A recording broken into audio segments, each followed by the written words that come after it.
And I need to make sure he gets to the end, because when do we get paid as brokers? When the loan closes.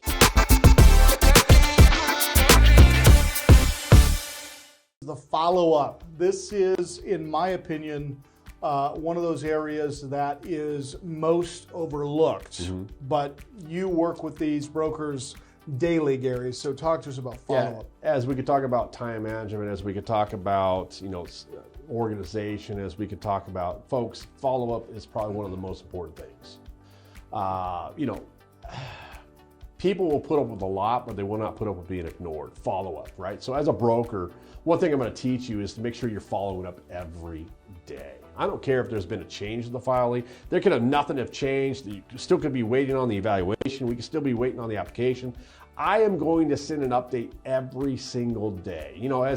As the terminology says, the squeaky wheel, right?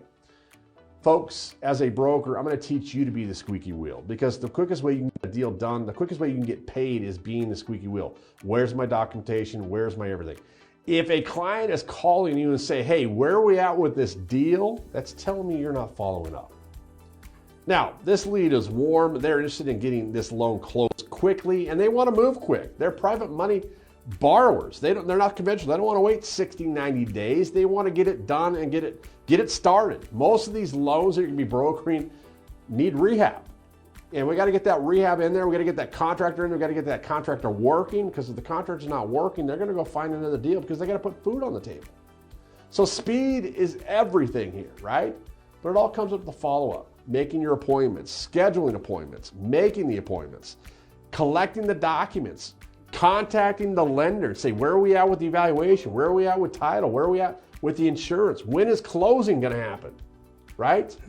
See, when you get verbal and you start following up and being the squeaky wheel, people are going to take care of you, right? Because the last thing we want to do, especially the loan officer at Code Capital, is they don't want you calling every single day, say, where are we at? Where are we at? They're going to take the phone call. They're going to schedule, they're going to reach out to you and say, hey, here's what we need. Here's where we are.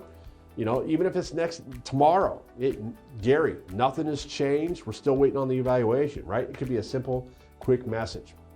Now, why is this important? It's all about the end, right? The end in mind. The end in mind is working with a solid real estate investor like this guy right here. And if you could take care of this guy, follow up every single day with the lenders, follow up with him, say, hey, Lee, nothing's changed, still waiting on the title report. I'm hoping to have that back by today. Is he going to call me later that afternoon and ask me where we are with the file? Probably not, right? And I'm going to call you tomorrow morning, say, hey, title's supposed to be in by noon. If there's anything I need an additional to the title report, I'll let you know. Is he going to call me later that afternoon and say, where are we at with the file? No. Hey, Lee, we're going to underwriting. I should have an approval within 24 hours. I'll let you know after 24 hours, right? I am being the person that's communicating. I'm following up with him every day. I don't need him calling every single day and say, hey, where are we? Where are we going to closing? My closing date's coming up. I'm freaking out. Do I need to go somewhere else? Where do I need to go? Because if I can manage this expectation and manage this file with him, when he gets another deal under contract, who is he going to call?